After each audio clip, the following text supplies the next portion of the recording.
Liars within the FM industry. This one goes back a few years actually, and I'll explain a few things. Many moons ago, I was working for a company in the West Midlands. It's quite a large facilities management company. I was an engineer for the company, and the director that I normally work under had died. There was a bit of a reshuffle within the business, and the manager that hired me also left the business, and we ended up with some people I could only class as village idiots. They didn't have the ability to do quotations properly. They allowed clients to bully them around, and often misquoted things where they expected the engineers to pull extra hours out of thin air. For example, fitting a new door for a building, they put it down as 2 hours. This also included undercoating and giving it a gloss paint, as well as fitting it, installing the lock, fire seals and everything else. As you probably guessed, it doesn't take 2 hours. In this case, it was a removal of a lift and the lift shaft.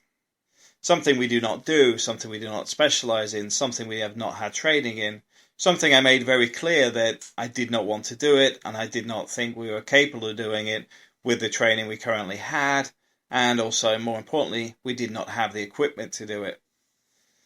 Ultimatum come, where they basically said, you must attend, you must do it, otherwise they'll take action against me within the company for refusing to do my job.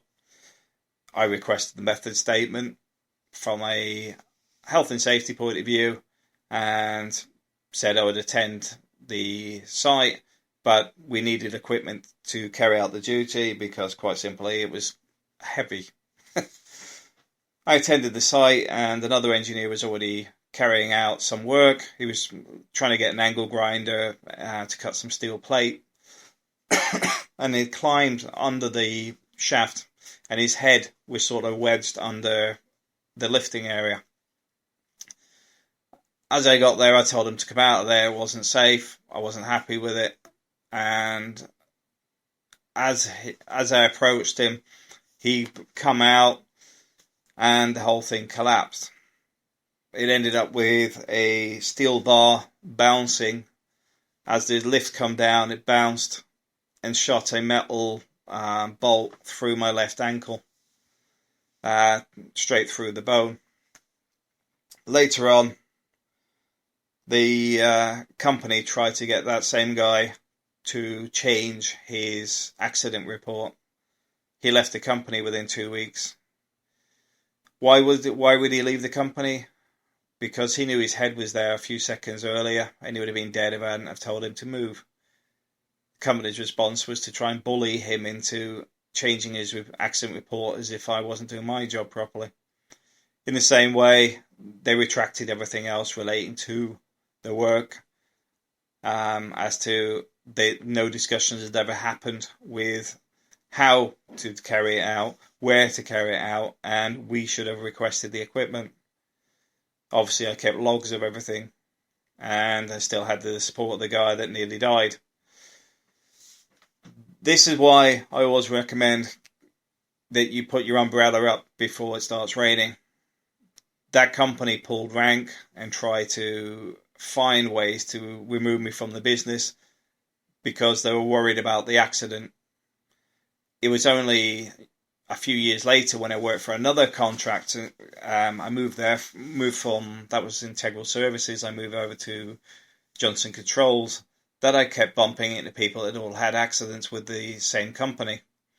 Several of them had pretty serious ones, from people slipping on laddered floors on which were accidents caused by not allocating enough people, because obviously you need somebody to foot your ladders, and they hadn't put the budget in, so it's just get on with it or get another job attitude. All these things affected many people because everybody had sustained injuries over the years. I bumped into somebody recently who who had managed to get an arm trapped in a air conditioning fan. The company tried to blame him for that accident. There's a lot of strange things that go on, but you need to prepare yourself for companies trying to change things as you go through it. Always keep logs of everything. Always text as well as phone. If it's something that's important, I always text it, and then I'll follow up with a phone call. Then I'll text it as agreed 5 minutes ago on the phone, can you just confirm that we agreed that we're going to do X, Y, Z? Keeping records of everything. I'll email it. I'll keep records of it. I'll double check things. I'll ask if people it's okay if I record stuff, for dictation purposes, and keep notes of everything. See, even a logbook is very, very useful. A relative of mine had problems with a company a few years back because they'd had a shift change in the business, and his face no longer fitted in the business he'd been in for a very, very long time. They tried to manipulate a few things relating to meetings and other occurrences that never happened. And basically my uncle turned around and said, well, give me the date and where it was. And the response is, well, why? Because he keeps a logbook going back from when he first started with the company. He's got logbooks for over 25 years with the business. You could pick any date, any place, any time, and there would actually be an allocation of time, where he went, what he was discussing. So the reality was they couldn't actually make anything up because he already had a logbook of where he actually was at the time and who he was with, to a level that they couldn't actually match. They couldn't actually know where he was at that time on those dates. So they then started to backtrack everything they said.